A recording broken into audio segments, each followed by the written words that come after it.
Hi friends, welcome back to my YouTube channel. എല്ലാവർക്കും സുഖമായിരിക്കുന്നു എന്ന് വിചാരിക്കുന്നു. കുറേ നാളായിട്ടോ ഞാനൊരു വീഡിയോ ഒക്കെ അപ്ലോഡ് ചെയ്തിട്ട് കുറച്ച് ബിസി ആയിരുന്നു.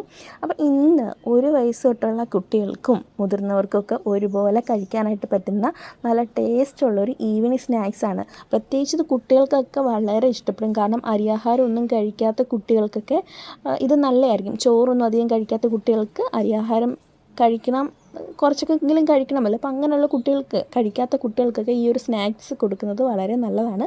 നമുക്ക് എൻ്റെ ഒരു റെസിപ്പിയിലേക്ക് എങ്ങനെയാണ് ഉണ്ടാക്കുന്നതെന്നൊക്കെ നമുക്ക് നോക്കാം. അതിനു മുമ്പ് ആദ്യമായിട്ടാണ് നിങ്ങൾ എൻ്റെ യൂട്യൂബ് ചാനൽ കാണുന്നത് എന്നുണ്ടെങ്കിൽ സബ്സ്ക്രൈബ് ചെയ്യുക, സപ്പോർട്ട് ചെയ്യുക.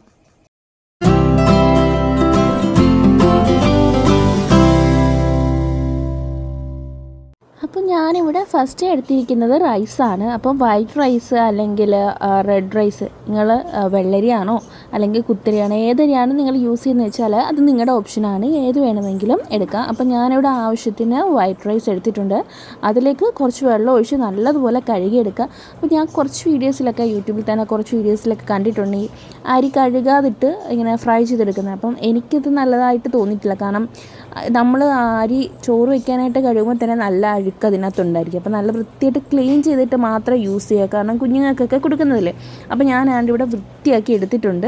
നമുക്കിനി ഇത് നല്ലതുപോലെ ഒന്ന് ഫ്രൈ പാനിലിട്ട് ഫ്രൈ ചെയ്തെടുക്കാം. അപ്പോൾ ഞാനിതിവിടെ ഫ്രൈ പാനിലിട്ട് നല്ലതുപോലെ ഫ്രൈ ചെയ്യാനായിട്ട് സ്റ്റാർട്ട് ചെയ്തിട്ടുണ്ട്. അപ്പോൾ തുടക്കം നമുക്ക് ആ ഒരു വെള്ളത്തിൻ്റെ ആ ഒരു ഇത് കാണും. പക്ഷേ കുറച്ച് കഴിയുമ്പോഴത്തേക്ക് ആ ചൂടാക്കി ആയി കഴിയുമ്പോഴത്തേക്ക് ആ വെള്ളം തന്നെ അങ്ങ് വറ്റിപ്പോവും. അല്ലെങ്കിൽ അത് ആ വെള്ളത്തിൻ്റെ ആ ഒരു അംശം ഈ റൈസിൽ നിന്ന് പോയി നല്ല ഡ്രൈ ആയിട്ട് നമുക്ക് ഫ്രൈ ചെയ്തെടുക്കാനായിട്ട് ലഭിക്കും. ഇപ്പോൾ അതിൻ്റെ ആ ഒരു വെള്ളത്തിൻ്റെ അംശമൊക്കെ റൈസിൽ നിന്ന് പോയിട്ടുണ്ട്. അപ്പോൾ ഇനി ഇത് പെട്ടെന്ന് ഫ്രൈ ആയിക്കോളും.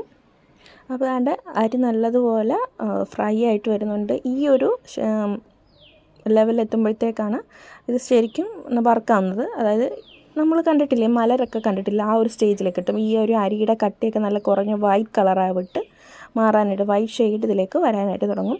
അപ്പോൾ ഈ ഒരു സ്റ്റേജ് എത്തുമ്പോഴത്തേക്ക് നമുക്ക് നമ്മുടെ ഈ ഒരു ഫ്രൈയിങ് പ്രോസസ്സ് സ്റ്റോപ്പ് ചെയ്യാവുന്നതാണ്.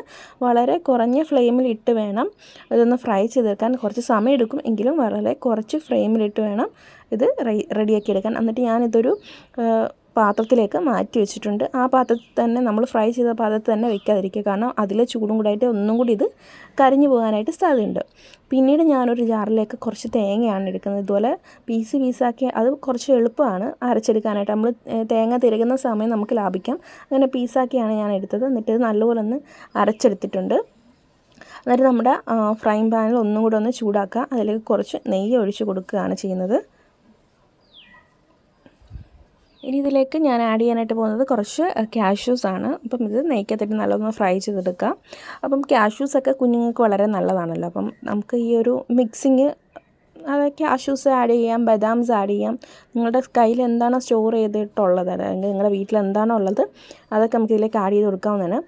എന്നിട്ട് ഇനി നമുക്കിതിലേക്ക് വേണ്ടത് കുറച്ച് ശർക്കര ഉരുക്കിയെടുക്കുകയാണ് വേണ്ടത്. അപ്പം ഞാൻ ശർക്കര എടുത്തിട്ടുണ്ട്. ഇനി ഇതിലേക്ക് കുറച്ച് വെള്ളവും കൂടി ഒഴിച്ച് ഇതൊന്ന് നല്ലപോലെ ഒന്ന് ഉരുക്കിയെടുക്കാം. അപ്പോൾ ഞാൻ കുറച്ച് വെള്ളം ഒഴിച്ച് കൊടുത്തിട്ടുണ്ട്. എന്നിട്ട് ഇത് നമുക്കൊന്ന് നല്ലതുപോലെ ഉരുക്കി അരിച്ചെടുക്കാം. അരിച്ചെടുക്കുന്നതിനെന്ന് വെച്ചാൽ ശർക്കരയിൽ ചിലപ്പോൾ കല്ലൊക്കെ കാണാനായിട്ട് സാധ്യതയുണ്ട്. അപ്പം അരിച്ചെടുക്കുമ്പോൾ നമുക്ക് ആ ഒരു കല്ല് മാറ്റിയെടുക്കാവുന്നതാണ്. അപ്പോൾ നല്ലതുപോലെ ഉരുക്കി അരിച്ചെടുക്കുക. ഓക്കെ, ഉണ്ട്. ഇവിടെ ശർക്കര നല്ലതുപോലെ കുറുകി വെള്ളം പോലെ ആയിട്ടുണ്ട്. അതും മീഡിയം ഫ്ലെയിമിലിട്ട് വേണം ഈ ശർക്കര നമ്മൾ ഉരുക്കിയെടുക്കാനായിട്ട്. എന്നിട്ട് നമ്മളുടെ നേരത്തെ ഫ്രൈ ചെയ്ത് വെച്ചിരുന്ന ആ ഒരു അരി ഒരു ജാറിലേക്ക് ഇടുക. അതിലേക്ക് അത് നല്ലപോലെ ഒന്ന് പൊടിച്ചെടുക്കുക. ഇതിനകത്തൊരു നമ്മളിനി ആഡ് ചെയ്യാനായിട്ട് പോകുന്നത് നേരത്തെ അരച്ച് വെച്ചിരിക്കുന്ന തേങ്ങ, അതുപോലെ ഒരു കഷ്ണം ഏലക്ക ആഡ് ചെയ്യുന്നുണ്ട്. അതുപോലെ നേരത്തെ നമ്മൾ ഫ്രൈ ചെയ്ത് വെച്ചിരുന്ന കാഷ്യൂസും കൂടി ഇതിലേക്ക് ആഡ് ചെയ്ത് കൊടുത്ത് മിക്സിയുടെ ജാറിലിട്ട് നല്ലതുപോലെ ഒന്ന് പൊടിച്ചെടുക്കാം. നല്ല പോലെ വേണം പൊടിച്ചെടുക്കാൻ. തരിതരിയായിട്ടൊന്നും കാണാൻ പാടില്ല. നല്ല രീതിയിൽ വേണം പൊടിച്ചെടുക്കാൻ, അല്ലെങ്കിൽ നമ്മൾ ഷേപ്പാക്കുന്ന രീതിയിൽ ഒരു പെർഫെക്ഷൻസ് ലഭിക്കില്ല. എന്നിട്ട് നമ്മൾ ഫ്ലെയിം ഓണാക്കി ലോ ഫ്ലെയിമിലേക്ക് ഇട്ടിട്ട് നമ്മൾ നേരത്തെ ഉരുക്കി വെച്ചിരിക്കുന്ന ശർക്കരയിലേക്ക് പൊടിച്ച് വെച്ചിരിക്കുന്ന മിക്സിങ് കുറേശ്ശെയായിട്ട് ചേർത്ത് കൊടുക്കുക. അപ്പം ലോ ഫ്ലെയിമിലിട്ട് വേണം ഈ ഒരു മിക്സിങ് ചെയ്യാനില്ലെങ്കിൽ അടുക്കി പിടിക്കാനായിട്ട് സാധ്യതയുണ്ട്. അതൊരു നല്ലതുപോലെ കുറേശ്ശെയായിട്ട് ആഡ് ചെയ്ത് കൊടുത്ത് നല്ലതുപോലെ ഒന്ന് ഇളക്കിയെടുക്കുക, മിക്സ് ചെയ്തെടുക്കുക. അപ്പം ഈ ഒരു രീതിയിലാണ് മിക്സ് ചെയ്തെടുക്കേണ്ടത്. അടുത്ത് നമ്മൾ ഷേപ്പാക്കി എടുക്കേണ്ട പ്രോസസ്സാണ്. അപ്പോൾ അതിലേക്ക് ഞാൻ കയ്യിലേക്ക് കുറച്ച്, അതിന് മുമ്പ് ഷേപ്പാക്കുന്നതിന് മുമ്പ് കയ്യിലേക്ക് കുറച്ച് ഗീ അപ്ലൈ ചെയ്ത് കൊടുത്തിട്ടുണ്ട്. അതാകുമ്പോൾ നമുക്ക് നല്ല പെട്ടെന്ന് ഷേപ്പാക്കി എടുക്കാനും ചൂട് നമ്മുടെ കയ്യിലേക്ക് അനുഭവപ്പെടുത്തില്ല. അപ്പം നല്ലതുപോലെ ഒന്ന് ഇഷ്ടമുള്ള ഷേപ്പിലേക്ക് നിങ്ങൾക്ക് ആക്കിയെടുക്കാവുന്നതാണ്. അപ്പോൾ ഞാനിവിടെ റൗണ്ട് ഷേപ്പിലാണ് ഈ ഒരു മിക്സിങ് മാറ്റിയിട്ടുള്ളത്. അപ്പം ഇങ്ങനെ നമുക്ക് ലഭിക്കുന്നതാണ്. അപ്പം ഇത് വേണമെങ്കിൽ സ്റ്റോർ ചെയ്ത് വെച്ച് നമുക്ക് കഴിക്കാവുന്നതാണ്. കുഴപ്പമൊന്നും ഉണ്ടാവത്തില്ല, പെട്ടെന്ന് ചീത്തയായി പോകത്തുമില്ല. അപ്പോൾ കുഞ്ഞുങ്ങൾക്കൊക്കെ വളരെ ഇഷ്ടമാവും. മേജു ഇത് വളരെ ഇഷ്ടപ്പെട്ട് കഴിക്കുന്നത് ഞാൻ കണ്ടു. അതുകൊണ്ടാണ് ഞാൻ ഈ ഇൻഗ്രീഡിയൻസ് ഷെയർ ചെയ്യാമെന്ന് വിചാരിച്ചത്. അപ്പോൾ കുഞ്ഞുങ്ങൾക്കൊക്കെ തീർച്ചയായിട്ടും ഇഷ്ടപ്പെടും. അപ്പോൾ എല്ലാവരും ഒന്ന് ട്രൈ ചെയ്ത് നോക്കുക. ട്രൈ ചെയ്ത് നോക്കിയിട്ട് നിങ്ങളുടെ ഒപ്പീനിയൻ കമൻസിൽ ഉറപ്പായിട്ടും പറയണം. അപ്പം ഈ വീഡിയോയ്ക്ക് സപ്പോർട്ട് ചെയ്യുക. സബ്സ്ക്രൈബ് ചെയ്യാത്തവർ ആദ്യമായിട്ടാണ് ഈ ചാനൽ കാണുന്നത് എന്നുണ്ടെങ്കിൽ സബ്സ്ക്രൈബ് ചെയ്യുക. അപ്പോൾ അടുത്ത വീഡിയോയിൽ വീണ്ടും കാണാം.